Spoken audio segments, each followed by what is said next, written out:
আমি একদিন ন্যাশনাল লেভেলে খেলব।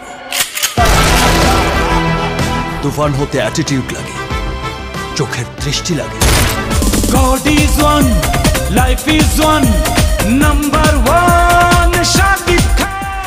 এইবার পাকিস্তানে মুভি করার জন্য এবার শাকিব খান পৌঁছে গেছেন পাকিস্তানে। সেখানে শুটিং লোকেশন এবং কি তাদের প্রযোজকের সাথে দেখা করতে গেছেন। শাকিব খান সেখানে একটি গণমাধ্যমে জানায়, দরদ সিনেমা মুক্তি পাওয়ার পরপরই পাকিস্তানে তার নতুন মুভি শুটিং শুরু হবে। আর এই সিনেমাতে থাকবে শাকিব খানের ক্যারিয়ারের সবচেয়ে বড় একটা অ্যাকশন সিনেমা। পাকিস্তানি প্রযোজক সিনেমার নায়িকা রাশমিকাকে এই ছবিতে নায়িকা হিসেবে নির্বাচন করেছেন। আর এই নিউজটি বর্তমানে ব্যাপকভাবে ভাইরাল হয়েছে। শাকিব খানের ক্যারিয়ারের সবচেয়ে বড়তম এবং কি বড় বাজেটের সিনেমা হতে যাচ্ছে এই পাকিস্তানি সিনেমা। দেশের এই অবস্থা পেরিয়ে দরদ সিনেমা মুক্তি দিয়ে তারপর শুটিং শুরু করবে এই শাকিব খান। এবার দেখা যাক 2025 সালে শাকিব খান আমাদের কিরকম মুভি উপহার দেয়। তো বন্ধুরা, এই ছিল আজকের আপডেট। পরবর্তী আপডেট ভিডিও পেতে চ্যানেলটিকে সাবস্ক্রাইব করতে ভুলবে না। ধন্যবাদ।